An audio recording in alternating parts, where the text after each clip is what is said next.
can't wait. Hey everybody, I'm here with Chris Coy, and I already really like him.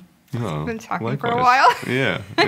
I've already explained to him I'm in the outfit that I wore last night because the dress I brought had a wardrobe malfunction. Yeah, and she was just about to tell me how long it's been since she got out of prison.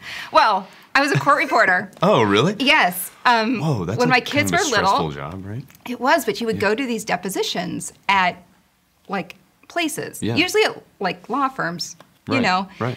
But then one time I had to go to prison, and, like, they, like, lock the door, and then you walk to the next door. Right, yeah, exactly. Sirens go off. That's right. To talk with a lawyer and this Right. Did you walk, like, prisoner. through population? Yes. And, like, whew. They were walking back and forth. I assume it was low security. I'm sure they barely noticed you. Like, I'm sure it was. I did. Yeah, right. Dude, I can't even imagine. It's gonna be like a nightmare. Like, I've filmed in prisons before, and like, God, talk about catcalled.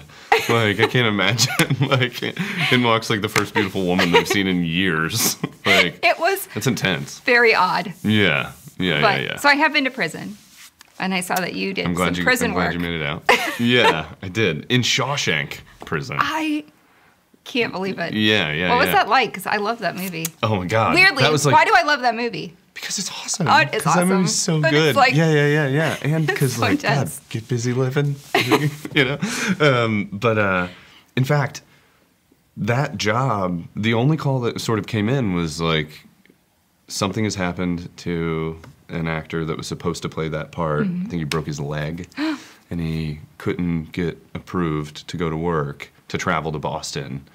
And they were like, we need an actor tomorrow. Will you fly to Boston and be on this show? And I was like, what's the role? And they were like, you're playing a prison guard at Shawshank. And I was like, done.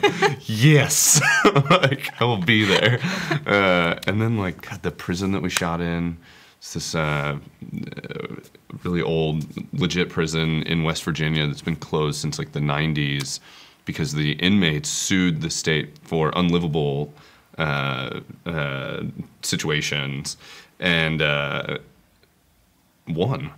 And like, and then you shoot there and you're standing in the cell. Like, I'm 6 feet tall, but I'm not that large of a man. And like, I couldn't extend my arms wall to wall further than this. And laying on the bed, my feet were touching the bars on the cell. And it was like, just unlivable. Yikes. And so they shut it down, and it's just been abandoned since like the 90s. It's just like wretched and decrepit and beautiful and cool. Perfect. And like, yeah, exactly. For a Stephen King-based TV yes, show. Yeah, exactly. And felt like Shawshank, and it was so much fun.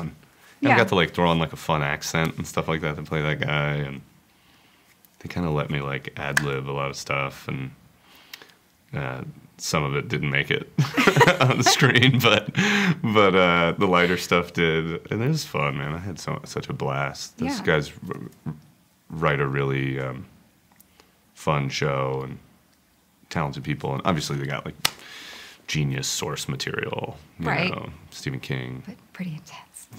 Yeah, a little bit. Very intense. And now you'll probably stay out of prison. You've been in a cell. You're like, no thanks. Yeah. Oh, in my real life? Yeah, I will. Although there's another movie coming out later this year where I play another prison guard. Are you serious? Actually. Yeah. Oh my goodness. Yeah. But you were a pro. Yeah, but at that point, Whichever actually, I one was you did filming them at first. the same time. No way. Yeah, I would like fly back and forth from one prison in West Virginia and/or Boston to another one in Atlanta. I don't know what to think about that. Yeah, you're telling me. It's like, What does that say? yeah, it's like, what is my life becoming? And you start, because even though, it's just like being like a real guard, whether you're a guard or an inmate in that prison, you get institutionalized. Like, that's where you live, those are your people, and like, there was a little bit of that. It was It is your weird. community. Like, yeah, exactly. That's true. It was weird, especially because we were shooting in real prisons and jails, and it's cold and it gets in you. Yeah.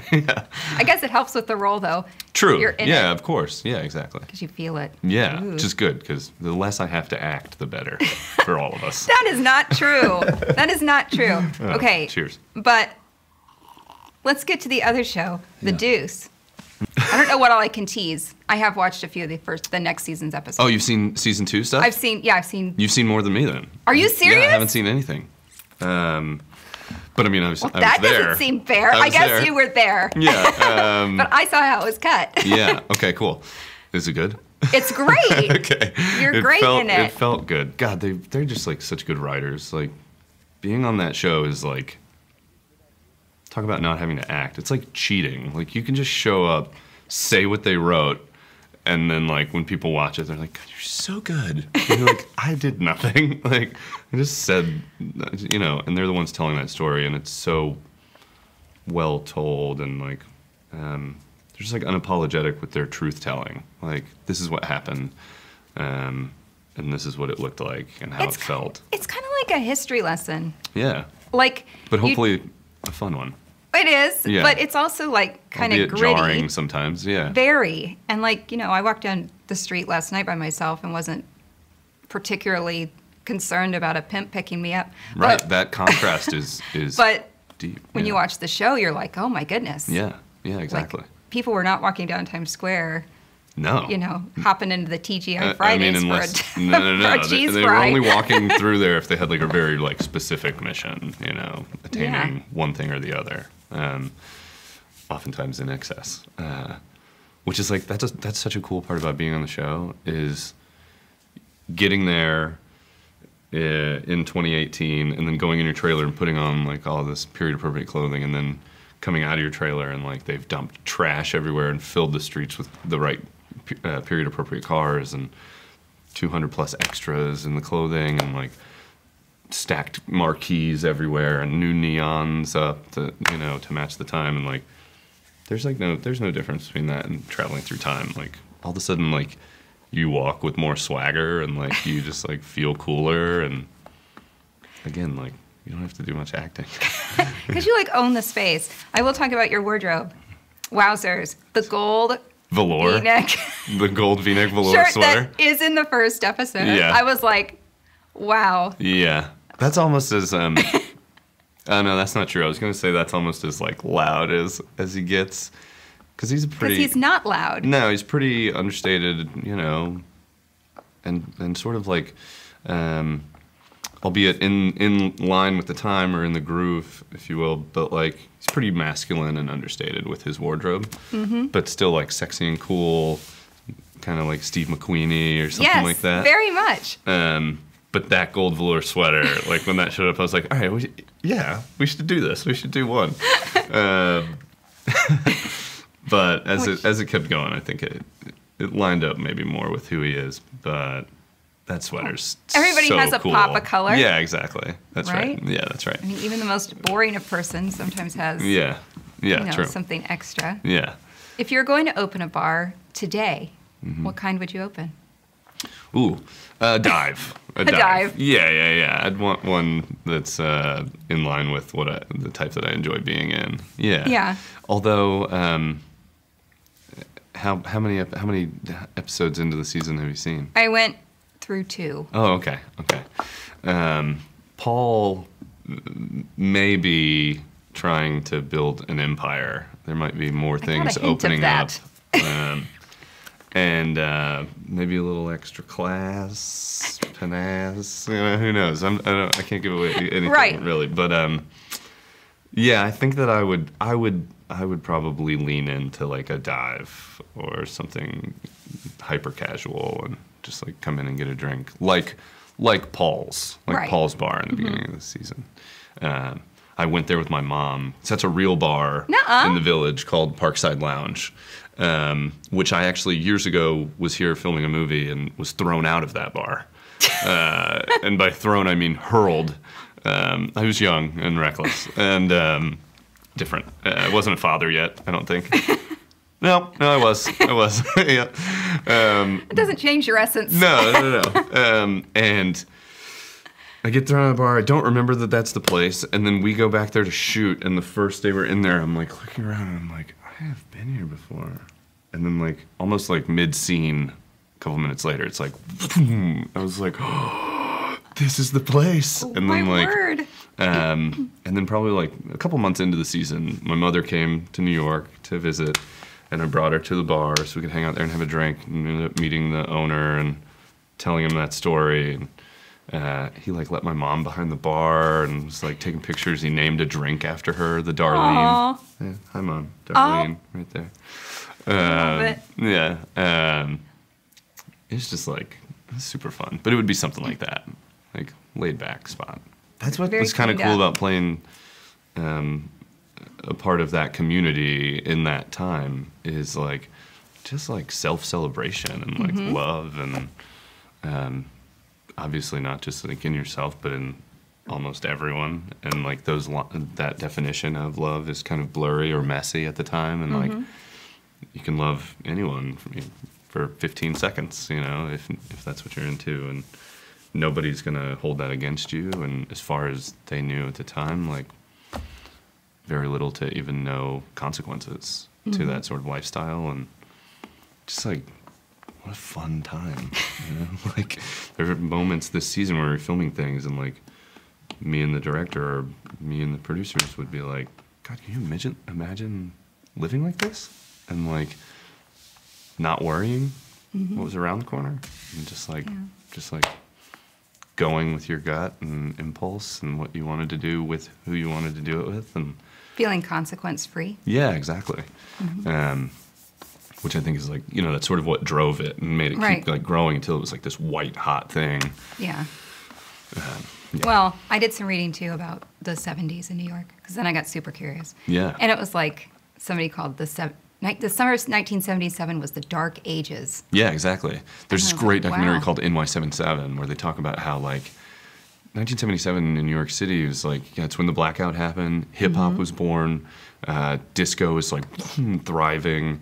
Drugs everywhere. Excess, like sex, crime rate. Like the whole city is just like, it's literally like bouncing, like just like gonna implode or explode. Right. So it probably makes an interesting season. Yeah, absolutely. I would assume. Yeah. It's really loud and fun, and which I think is great too. Like season one, such great storytelling. A little bit introductory though. These are the people. This is the world. This is where we are. And right. And then like you get a grasp on that, and then season two comes, and it's like, okay, now you know these people in this world, and like, let's explore it, and so much fun. Yeah. It's very cool to have a job you love so much. Yeah. Oh my God, I'm so lucky. Yeah, That's of course. awesome. And it's like challenging and fun, and like I said, the writing is so good that I can kind of show up and not have to worry too much about sounding smarter than I actually am, or whatever. But it's also cool to have to face my fear and like get a script and be like, okay, I'm fully naked 3 times this episode, or you know, it's me and this guy that I don't know, and we're gonna go there and let's get weird, and like and that's fun and fulfilling and rewarding. Like at the end when you come home from those, when you wake up on those days, you're like, whew, okay, like this is what we're gonna do, and then your wife like smacks you in the ass and she's like, go get it, and you're like, okay, all right, thanks baby, I got this. And then like you encouragement. Yeah, exactly. It works, it helps. But then like by the end of that day you just feel so like creatively fulfilled and like sort of proud of yourself for going there, you know. So yeah, I'm really, really lucky. Yeah. I'm happy every day that I have this job. And you have a movie that I'm hearing lots and lots of things about. Cool. The Front Runner. Yeah, I just saw, they just released the trailer just now. I just saw it. I looked it up this morning. I was like, oh, there is a trailer now. Yeah. Because I had just seen a picture and I was like, right. Oh. But they filled it with that Hugh Jackman guy. Who is which that? Weird. I don't know. I don't know what is up with him. Yeah. Okay, I'm gonna guess. He's a minimal star. Yeah. I can't even joke about that. He's the finest man I've ever met. Is like, he? Oh my God, biggest. It's always nice to hear straight that. crush I've ever had. Oh, ever. when you hear about that, because you're like, sometimes you wonder. Although most people I meet are really great. Oh my God, he was but to work so day in nice day out, and like worked so hard. Even though like he's so supremely talented, he probably doesn't have to work that hard to nail it. But he dedicated so hard, and then was like just the kindest, most generous dude you've ever met. Salt of the earth. You totally. I would constantly forget that he's like one of the most bankable stars ever, and then like be sort of reminded and like sweat. Like, I gotta go. But like, yeah, just such a good guy. And also like, maybe most importantly for me at least, just like he was such a shining example of how you should be. Like if you're gonna reach that place, behave like him.